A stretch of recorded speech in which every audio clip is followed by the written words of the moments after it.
Hey, this is OneLastMidnight, and I want to talk to you about Rise of Industry. So, if you haven't seen already, I've been playing Rise of Industry a little bit. I played maybe 3 episodes, and then actually I wound up playing even more, recorded another 3 episodes, but then I found out that the version that I was playing, or they updated and the version I was playing was not compatible with the save games, and so it got kind of all wonky.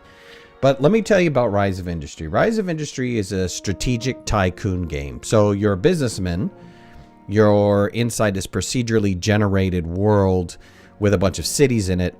And your job is to pick one of these cities to be kind of your home base and then start building industries, various industries around the city. And what will happen is the city will wind up growing. And as you wind up selling your goods off to other cities, those cities will grow, and so on and so forth. Now, the game is in alpha. It's in alpha 5.1 currently right now, and it's going to be moving into alpha 6.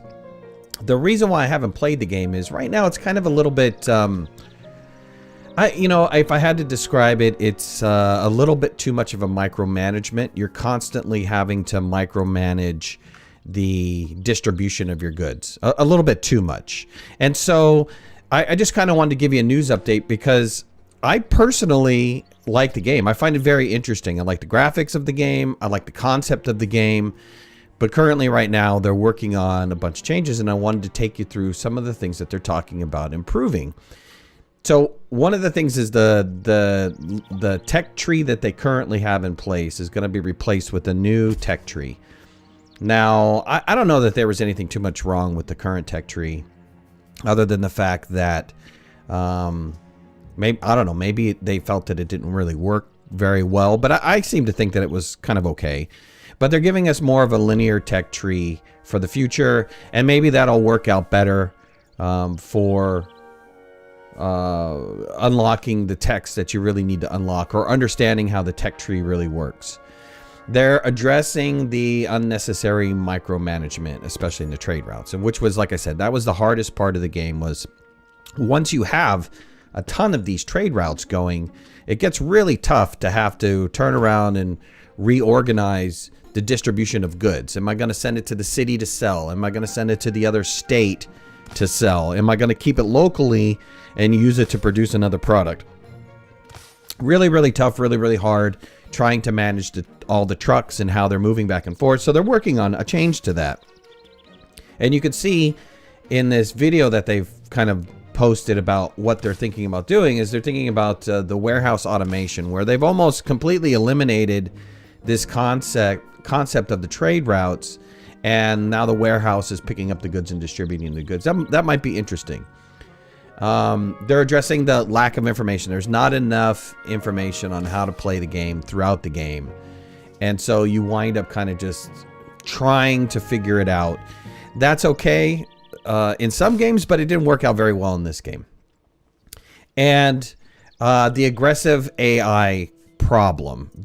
One of the things that you have is when you start building around a city, you want to be able to distribute all the products to that city. The city, let's take for an example forestry. I've got a bunch of forestry stuff, and I want to create a paper mill and start creating goods and selling it to the city. What'll happen is the city will actually start building its own paper mills, which kind of defeats the purpose of having paper mills, your own paper mills, because the city will say, hey, look, I have a demand for this, and they'll start building their own factories, and they're not necessarily going to want your products. That was a little bit, I don't know, they're going to readdress that. What they said was that maybe they were going to streamline that a little bit better, maybe that you can possibly take over and purchase some of these factories that the city is building. I don't know. It's going to be interesting to see how they address that. So, like I said, I just want to give you like a quick update on the changes that are going to happen for Rise of Industry, the future changes, the Alpha 6.0. If you look at their roadmap, which is kind of interesting, you know, Alpha 6 is the work in progress. They're talking about world islands. They're talking about world terraforming. They're talking about some new GUID panels, the new GUID map, and traffic and some logistics for highways and stuff. So it's going to be interesting to see how and when they fit these other changes with the tech tree and the automation in, because it's not listed currently on their Trello.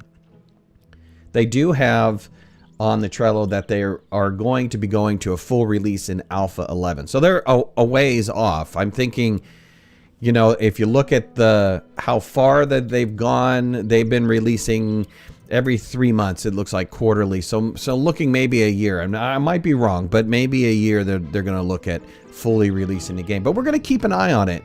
We'll look at it on every alpha release, and we'll play it on every alpha release. Like I said, I'm very interested in the game. I'm big on building games and management and strategy games. So this is kind of right up my alley.